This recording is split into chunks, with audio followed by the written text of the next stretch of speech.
सिद्धि स्थान के बस्ती सूत्रीय सिद्धि अध्याय तीसरा अध्याय है। दूसरे और आगे के व्याख्यान की ओर आइए बढ़ते हैं।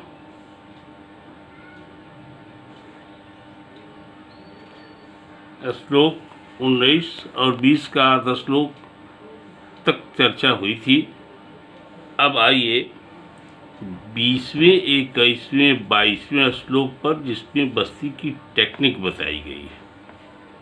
कह रहे हैं तिर्यक प्रणीते तु न याति धारा गूदे ब्रह्मस्यात् चलितेतु निद्रे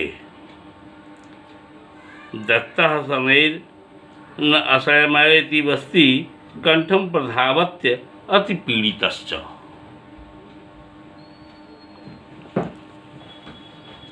शीतस तो अति स्तंभ करो विदाह हम मूर्छ च कुर्यात् अति मात्र उष्ट।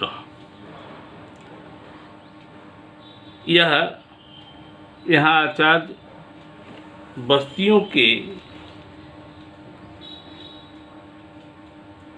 टेक्निक पर आपसे चर्चा कर रहे हैं।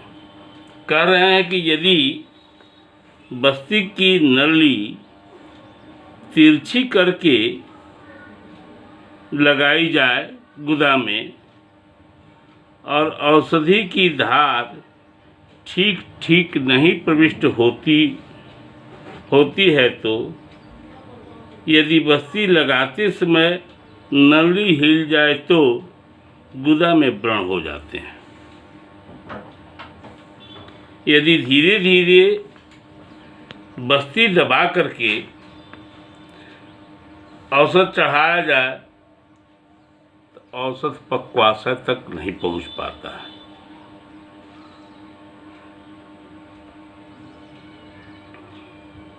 यदि थैली को जोर से दबा करके औसत चढ़ाया जाए तो औसत गले तक पहुंच जाता है और बमन के द्वारा निकलने लगता है।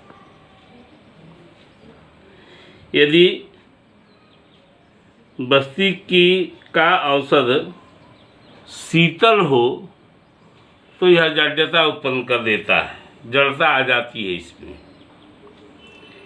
यदि बस्ती का औषध अधिक गर्म हो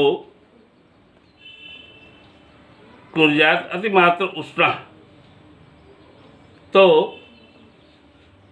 विदा और मूर्छा उत्पन्न होते हैं।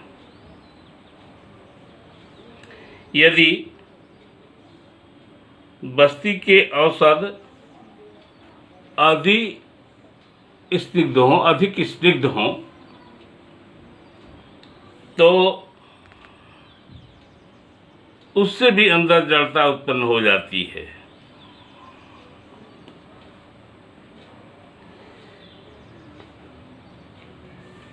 यदि बस्ती का औषध अति रुक्ष हो तो इस रुक्षता के चलते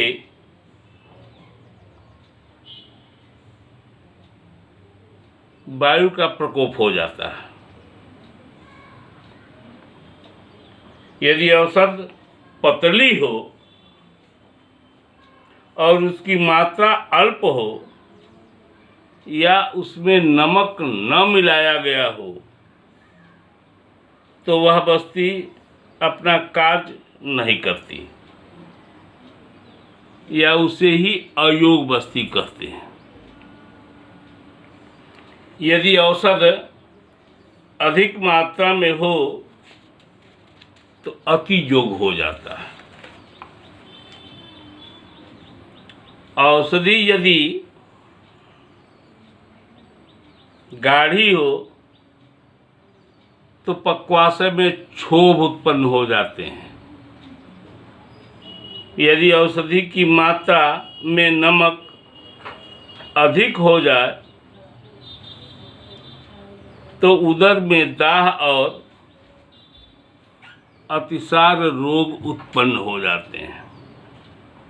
इसलिए चिकित्सक को चाहिए कि विधि पूर्वक बताए गए नियमों के अनुसार ही युक्त बस्ती का प्रयोग करें।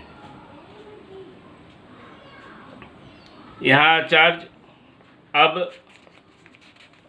23वें श्लोक में बस्ती में मधु और सेंधा नमक प्रयोग करने की चर्चा कर रहे हैं। पूर्व ही दद्यात् मधु सैंधवम तु स्नेहम विनिर्मथ्य ततो अनुकल्कम विमथ्य संयोज्य पुनर्दवैस्तम वस्तौ निदद्यान् मथितम खजेना। देखिए अर्थ इसका, निरूह बस्ती के लिए जब क्वाथ बन करके तैयार हो जाए, इन बातों पर ध्यान देना चाहिए, इसलिए कि यह बस्ती कर्म की टेक्निकल बातें हैं। कहीं भी चूक होगा तो उपद्रव आते हैं। तो जब क्वाथ बन करके तैयार हो जाए तो उसे अलग रख लें। मधु और सेंधा नमक, इन दोनों को जो घृत और तैल आपको मिलाने के लिए रखे हैं उसमें हाथ से मथ करके मिला दें। बिल्कुल ऐसा करें कि वो मधु और नमक का अलग अस्तित्व नहीं रहे। जब तीनों का मिश्रण तैयार हो जाए तब उसमें जो आप कल्क अलग बना के रखे हैं, जो पिछले व्याख्यान में आपको बताया गया है, उस कल्क को मिला करके इस मिश्रण को क्वाथ के साथ मथना चाहिए। तब इसको बस्ती पुट में डालिए। आइए 24वें श्लोक को देखते हैं।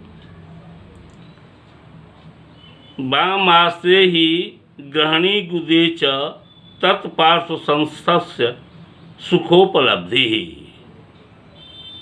दियंत एवं बलयश्च तस्मात् सभ्यम शयानो अर्हति बस्तिदानम। पीछे भी आपको रोगी को कैसे लेटाएं इसकी चर्चा आपसे हुई है। यहाँ कह रहे हैं, बड़ी बात कह रहे हैं कि वाम आश्रय ही ग्रहणी गुदे च। मनुष्य के बाएं भाग में ग्रहणी और गुदा दोनों एक ही साइड होता है, इसलिए मनुष्य के वाम भाग में ही ग्रहणी और गुद है। यदि रोगी बाम भाग में शयन किए रहता है तो औसत की प्राप्ति पक्वासे में सुखपूर्वक हो जाती है। और जो गुद की बलियां हैं, बाम करवट लेटने से ही बलियां नष्ट हो जाती हैं, नहीं बनती हैं, और औषध आसानी से चला जाता है। अतः वाम करवट लेटा हुआ व्यक्ति ही बस्ती देने योग्य होता है। इसलिए इस आसन पर ध्यान देना चाहिए कि रोगी को यदि हम गुद बस्ती दे रहे हैं तो रोगी हमारा वाम पार्श्व से लेटे। देखिए 25वें श्लोक में भी यह कह रहे हैं कि बिड बात बेगो यदि च अर्धदत्ते निष्कृष्य मुक्तम प्रणेद शेषम। यदि आपने गुदा में नेत्र डाल दिया है, बस्ती दी जा रही है और आधी ही बस्ती दी गई है, ऐसी अवस्था में यदि रोगी को मल त्याग की इच्छा हो जाती है या अपान वायु का परित्याग हो जाता है शुरू, तो बस्ती पुट को निकाल लें और इन क्रियाओं के बाद बची हुई औसत को फिर गुदा में डाल करके बस्ती दें। यहाँ रुकने का चांस दिया आचार्य ने। ऐसा करने से बस्ती का वीर्ज विनष्ट नहीं होता है। ऋतान देहस्य कृतोपधान स्याद वीर्जम आपनोति तथा अस्य देहम। यह शरीर में जाकर के पूर्ण रूप से बस्ती काम करती है इस व्यवधान के बाद भी। 26वें अर्धश्लोक पर ध्यान दीजिए। एको अवकर्षत्य अनिलम स्वमार्गात् पित्तम द्वितीयस्तु कफम तृतीयः। कफम तृतीयः। पहली दी गई निरूह बस्ती वायु को अपने मार्ग से खींच करके निकाल देती है। दूसरी दी गई निरूह बस्ती पित्त को अपने मार्ग से बाहर निकालती है। और तीसरी बस्ती जो दी जाती है वह कफ को अपने मार्ग से निरूह बस्ती निकाल देती है। देखिए 27वां, 28वां और 29वां श्लोक। इसमें 7वें प्रश्न का उत्तर सन्निहित है। जीर्णे तु सायं, नहीं एक लाइन छूट रहा है। 27वां का अर्ध श्लोक देखिए। प्रत्यागते कोष्ठ जलावसिक्तः शाल्यत नमद्यात अनुनारसेन। यहाँ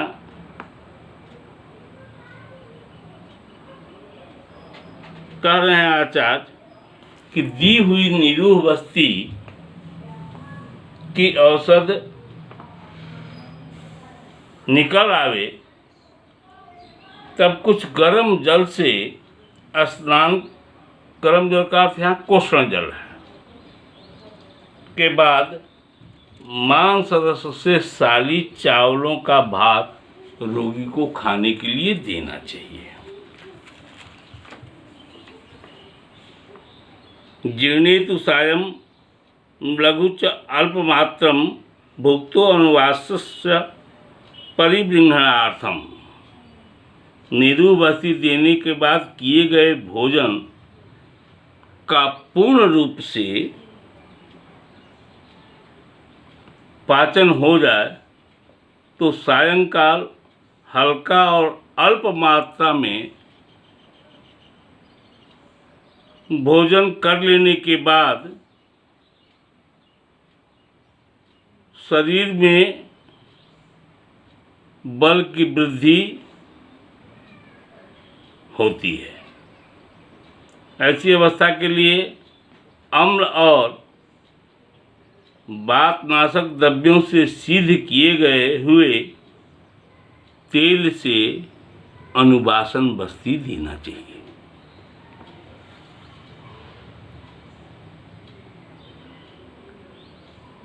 ध्यान रहे कि इन क्रियाओं में स्नेह का शीघ्र आगमन नहीं होता।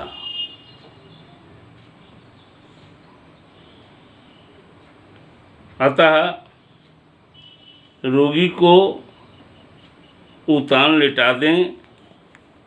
दोनों पैर की एक ही तरह की अंगुलियों को, अंगूठा खींचे हैं तो अंगूठा, या दूसरी अंगुली खींचे हैं तो दूसरी अंगुली, एक ही तरह की अंगुली कहने का अर्थ यह है। अंगुलियों को एक साथ खींचना चाहिए। उतान सोए हुए उस व्यक्ति के पैर के तलवे को, एड़ी को, अंगुलियों को और पिंडिकाओं को तेल लगा करके हल्के हाथ से मालिश करें।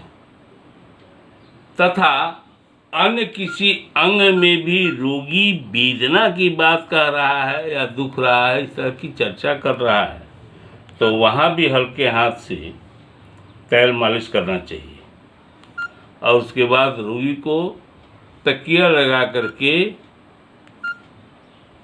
सर के नीचे छोड़ देना चाहिए।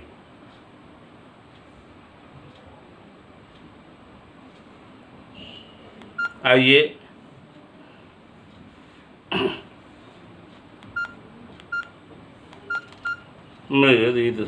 ततश्च 30वें श्लोक पे भागा कषायस्य तु पंच पीते स्नेहस्य षष्ठः प्रकृतौ स्थिते च बाते विवृद्धे तु चतुर्थ भागो मात्रा निरूहेषु कफे अष्टभागा। आचार्य कह रहे हैं कि निरूह बस्ती देने के बाद किए गए भोजनों की जो चर्चा बताई गई और रोगी को आपने सुला दिया, आपने जो रोगी को देने के लिए निरूह बस्ती की कल्पना की, उसमें स्नेह की मात्रा कितनी होनी चाहिए, इस पर चर्चा कर रहे हैं 30वें श्लोक में।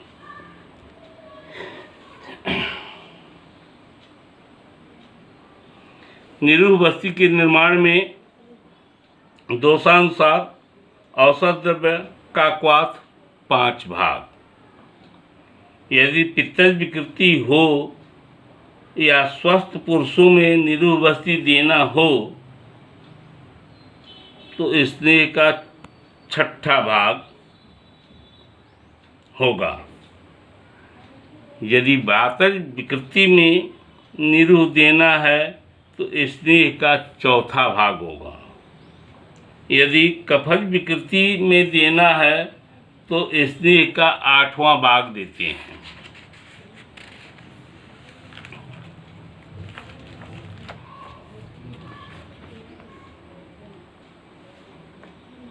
देखिए 31वें और 32वें श्लोक को निरूह मात्रा प्रसिद्ध अर्धमादे 10 तपो अर्ध प्रसिद्धा वृद्धि आद्वादशात् स्यात् प्रसिद्धता अभिवृद्धि अष्टादशात् द्वादशतः परम स्युः सप्तते द्विहितं प्रमाणमतः परम 16 विधेयम्। अर्थात 1 वर्ष के बालक के लिए बस्ती की मात्रा आधा प्रतिशत ये अंजलि है और इसके आधे को पस्सर कहते हैं। इसमें आधे प्रतिशत की बात यहाँ कही जा रही है। आधे प्रतिशत मतलब आधा पस्सर। इसके बाद प्रत्येक वर्ष 1 2 3 4 गिनते जाइए, उतनी मात्रा मल्टीप्लाई करते जाइए। प्रत्येक वर्ष के बालक आधा प्रतिशत की मात्रा बढ़ाकर 12 वर्ष तक 6% की मात्रा हो जाती है। अर्थात 12 वर्ष के बालक में 6% की मात्रा की बस्ती दी जाएगी। इसके बाद 18 वर्ष तक, 12 वर्ष से 18 वर्ष के बीच में 1% की मात्रा बढ़ती जाती है। इसका अर्थ है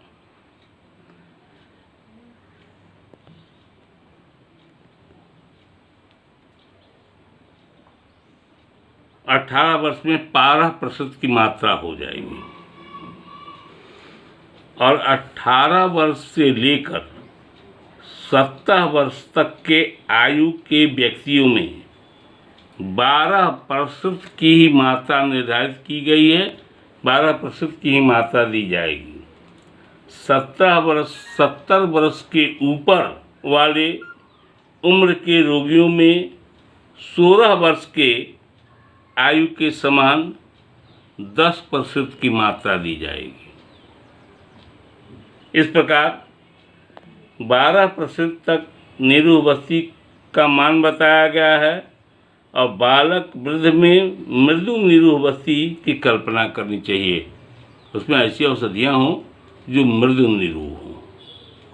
इसलिए इस मात्रा का ध्यान अवश्य रखना चाहिए।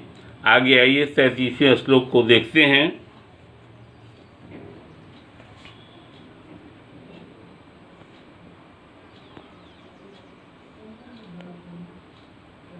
यहाँ शयन व्यवस्था की बात हो रही है। नाति उच्च चित्तम नाप्यति नीच पादम स्वपाद पीठम शयनम प्रशस्तम। अर्थ है कि निरूबस्ती देने के बाद रोगी को जिस पेट पर सुलाया जाए वह अधिक ऊंचा नहीं हो और न अधिक नीचा ही हो। साफ शब्द में कह रहे हैं, नात्य ऊंचम नाति नीच पादम। बेड के पास सपाद पीठम शयनम प्रशस्तम, एक पीढ़ा रखा हुआ हो जिसको रोगी उस बेड पर चढ़ने के लिए या अपने हिसाब से प्रयोग करना चाहे तो करे। खाट पर बिछावन व्यवस्थित हो, साफ सुथरे चादर बिछे हुए हों। यहाँ एक बढ़िया इंस्ट्रक्शन है कि रोगी का सर आप किसी तरह से मत करा दें। रोगी का सिरहाना जब भी होगा पूरब की ओर होगा।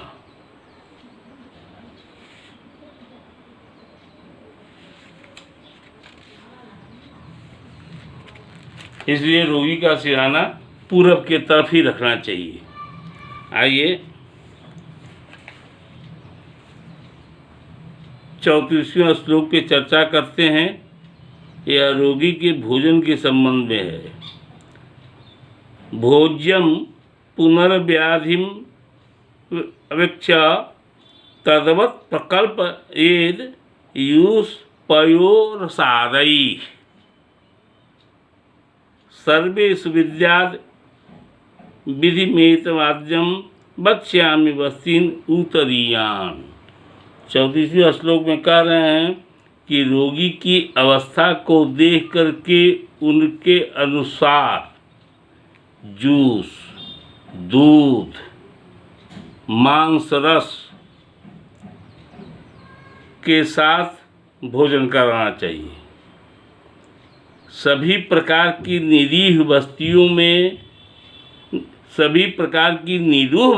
में भोजन का यही विधान रहेगा।